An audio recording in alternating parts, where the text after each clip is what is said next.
Ladies and gentlemen, federal employees, welcome to this episode about the L funds and how they're going to be changing for you in 2023 and the things you should really know whenever you are investing in the L funds, because there's a lot to know. I'm actually going to be sharing my screen to walk you through how they're going to be changing, what is going to happen, so you can make sure you get the best investment results and you find a plan that makes sense for your situation. That is crucial. We're going to talk about that exactly today. So if you're on the podcast, you could certainly check out the video if you want the visuals that come along with this on the YouTube channel.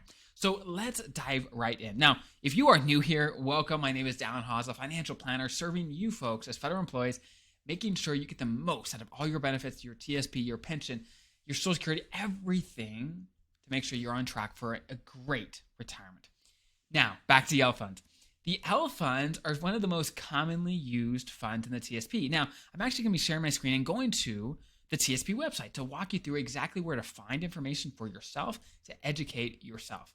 So long story short, if you just type in L funds to Google, it'll be one of the first hits where you can find here all the different L funds that exist, from the L2025 to the L2065 and the L income and everything in between.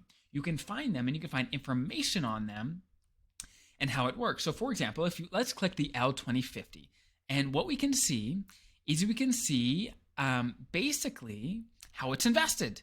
Now, if you are new to the TSP and you're not familiar with the different funds that are available, let me give you a quick snapshot of what that's like. The TSP has 5 core funds, and let me actually show you these funds while I'm at it. They're the G fund, F fund, C fund, S, and I.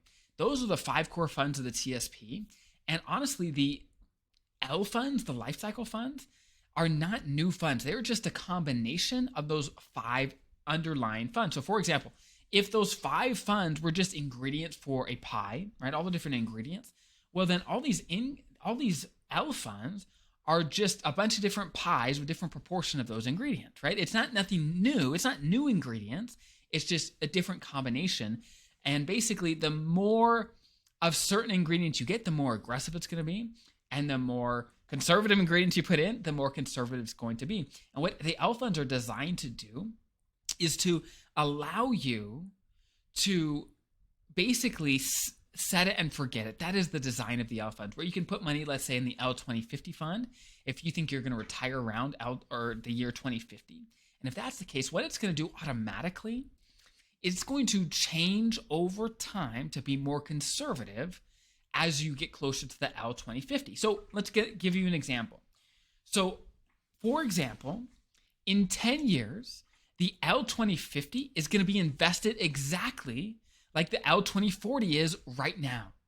And in 10 years, the L2040 is no longer going to be the same as it is now. It's going to be the same as the L2030 was 10 years previous, right? So that's what it does. It automatically changes just by a computer, right? There's not a human making these changes.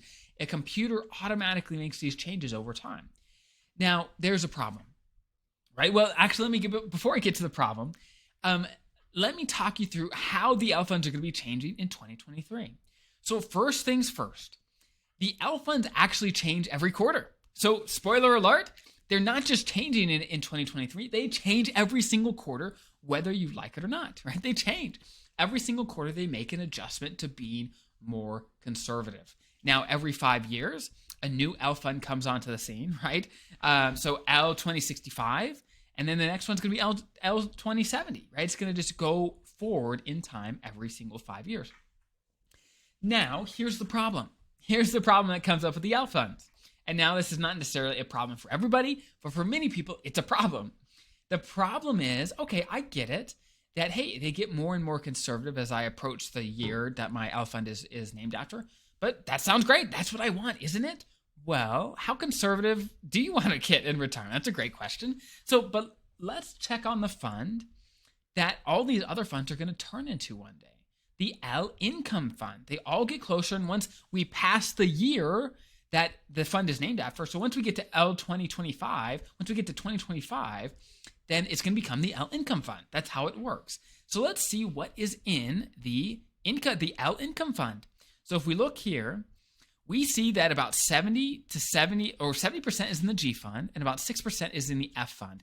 So just if you aren't familiar, The G fund and the F fund are the more conservative funds, the bond-based funds in the TSP. So that means if you're invested in the L income fund, then more than 75% of your money is in safer investments. Okay. Now, for some people, that may be just fine. However, let me give just a snapshot of what most people do. Okay. If you look for just very generic investment advice, how to invest in retirement, a very generic one is investing 60% of your money in stocks and 40% of your money in bonds. And that's very generic, right? That's certainly not specialized for your situation or anything, but that's how many people invest in retirement. And the L fund is saying, hey, come retirement, your money is going to be 76%-ish of it's going to be in money that's not going to grow much over time. Because the G fund and F fund, they're great funds at being safer, right? But when it comes to getting the growth you need over time to beat inflation, to make sure your money never runs out, they're not going to do it. They're not going to do it like the other funds are going to. Now, I'm not saying you need to be way aggressive, even in retirement. There's a balancing act. Now, I'm not saying everyone needs to be 60-40, right? I'm not saying that. I'm just saying you have to understand how the L funds are going to change for you over time and if that actually makes sense for you. So, long story short, I have nothing against the L funds. I think the L funds are awesome. However, you have to understand what they're designed to do and what they're going to do for you. And as people are far from their retirement, I think the L funds actually can work pretty dang well. But as people approach, in my opinion, they get way too conservative. Even in retirement, you do not want to be too conservative because guess what? Let's say you retire. Let's say you're 60 years old. Your retirement could be another 30 plus years. And if your money is not doing anything, but just kind of slowly grow over time, and you're drawing money out of it, and inflation is taking its piece every single year, that can be detrimental to your retirement. Detrimental. So you want to make sure that it makes sense for you, right? You do not want to get caught too conservative, and you don't want to be caught too aggressive. Now, again, today's focus is on the L funds. I'm not going to focus on how you should be investing your TSP. That's a topic for another day, which I've done lots of videos about. So if you want to figure out how you should be investing as you approach retirement, just type into Google, how to invest the TSP in retirement, Haas Federal Advisors.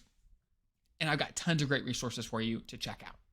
So feel free to check that out. So again, I'm not trying to bash the L funds. You can invest in them if you'd like, as long as you are aware exactly what they're invested in, how they're going to change over time. And again, they change and get more conservative every single quarter, right? So in 2023, they're going to be changing every single quarter to get more and more conservative over time. So just keep that in mind so you can constantly have money that is working for you.